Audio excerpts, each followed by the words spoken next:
Ahlan wa sahlan bikum, salam alaykum, bonjour à tous. Alors, je n'ai pas publié de vidéo tout au long de la semaine et je m'en excuse vraiment. Je suis enseignante et parfois, il y a des semaines qui sont beaucoup plus fatigantes que d'autres. Et j'ai un petit peu forcé sur mes cordes vocales et je n'avais vraiment plus de voix. En tout cas, j'avais une voix assez rock. Ça aurait été très désagréable pour vous si j'avais filmé avec cette voix-là. Donc aujourd'hui, nous allons voir Harf Nun dans les différentes positions. Nous allons voir en premier le Nun, non pas en position isolée, on en parlera à la fin, je vous dirai pourquoi, mais plutôt en position initiale, c'est-à-dire en début de mot. Donc en début de mot, je fais la moitié d'une assiette que je ne ferme pas et je mets le point par-dessus. Par exemple, nous allons écrire le mot namirun, ça c'est le nun, sur la ligne, avec la fetha, na. Je rajoute le mime, mi, le ra qui descend, run, na, mi, run.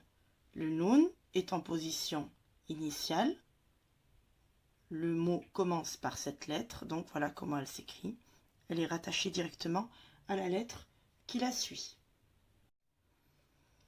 En position médiale, au milieu d'un mot, le nun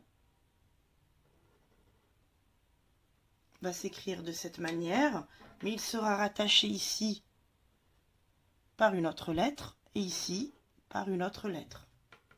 Donc voilà comment on l'écrit en position médiale.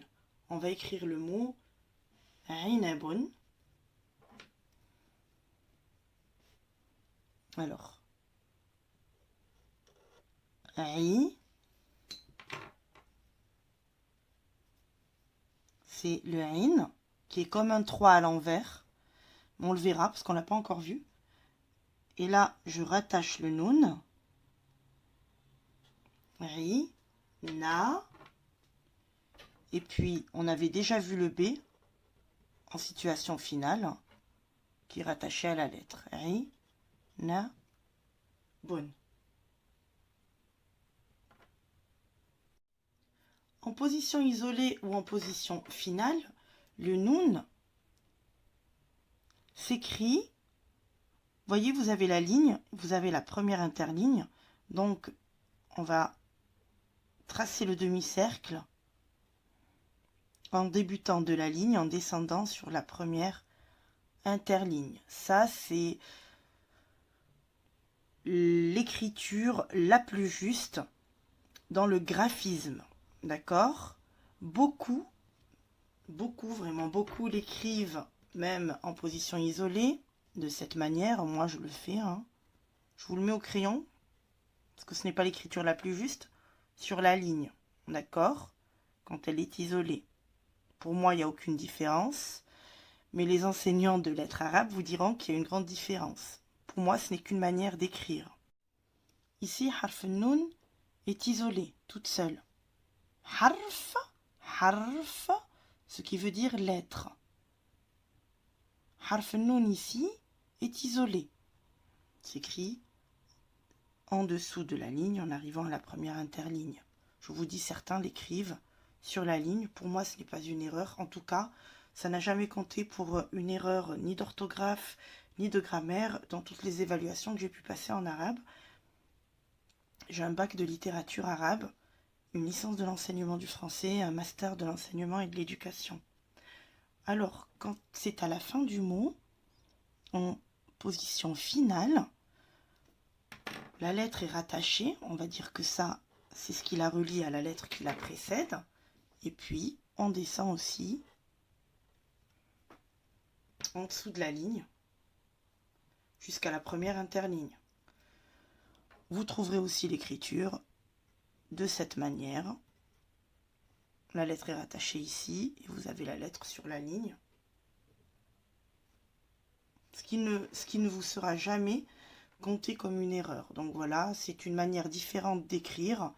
La vraie écriture du noun, c'est qu'il soit en dessous de la ligne. Puis après, avec la rapidité dont on essaye d'écrire maintenant, vous la trouverez aussi sur la ligne. Je vais vous montrer des exemples d'imprimerie où on peut trouver le noun en dessous ou au-dessus. Donc ce n'est pas une erreur. Les deux manières, pour moi, sont justes et elles compteront toujours juste. Pour le noun en position finale ou isolé, c'est toujours la même chose. Donc on va prendre un exemple de mot. On va écrire le mot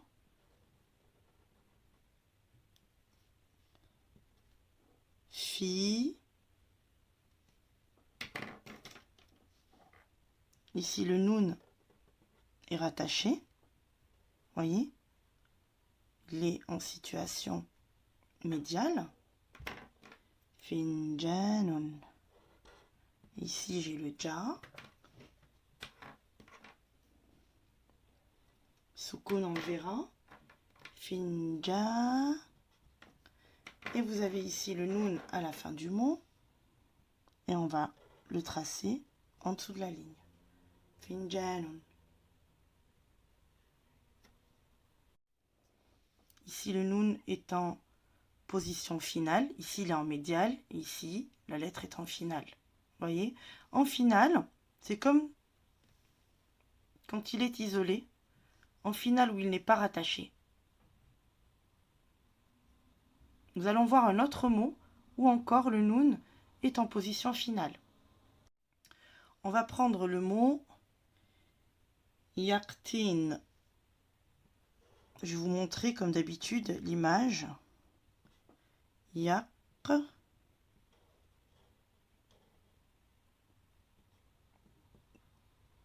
T.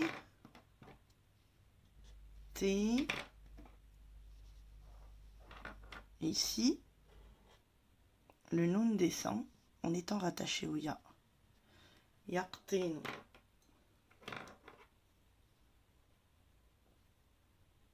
Donc nous avons ici les différentes positions d'écrire harf nun, la lettre nun.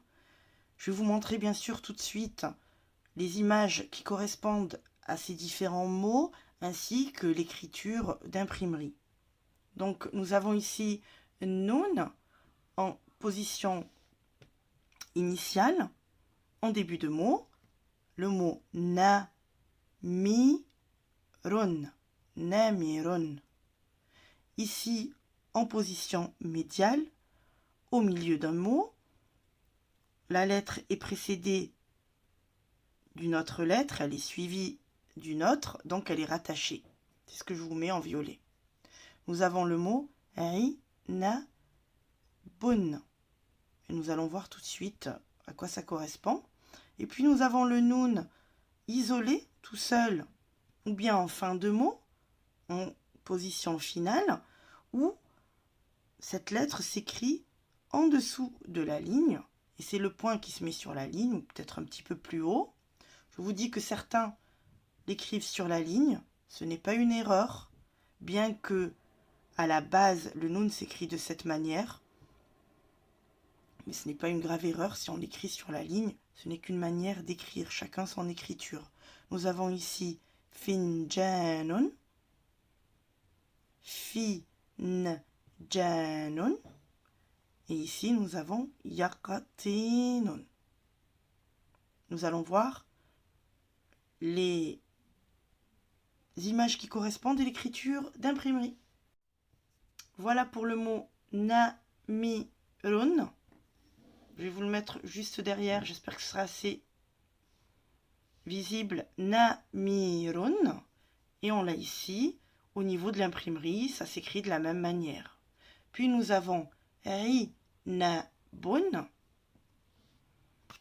Ri, na, bun. Et vous voyez à quoi correspond le mot. Puis finalement, nous avons le mot finjanun, avec le noun en position finale, qui s'écrit quand il n'est pas rattaché de la même manière que quand il est isolé. Et nous avons ici, regardez, finjanun. Donc ici le noun est vraiment sur la ligne ainsi que les autres lettres. Finjanun, c'est-à-dire une tasse. Je vous montre ici sur un autre livre pour apprendre l'arabe, aussi en imprimerie. Donc vous avez finjanun qui veut dire une tasse. Regardez, le dessin est là. Donc, ou le noun, puisqu'il est, il n'est pas rattaché, il est en position finale et surtout il n'est pas relié. Donc, qui s'écrit en dessous, vous voyez bien, en dessous de la ligne. Alors que dans l'autre livre, c'était sur la ligne. Je vous dis, à la base, c'est en dessous, mais après, ce n'est pas une grave erreur si on le met au-dessus. Voilà pour le deuxième exemple de finjanun. Vous avez le noun sur la même ligne. Donc, ce n'est pas très grave pour moi. Ce serait très grave pour les enseignants de littérature arabe, mais ce n'est qu'une manière d'écrire. Il nous reste le mot yaqtinun, où le noun est en position finale et relié. Donc, voilà le mot en imprimerie. Yaqtin. Et c'est une citrouille. Voici pour la leçon d'aujourd'hui. Et je vous dis à la prochaine leçon.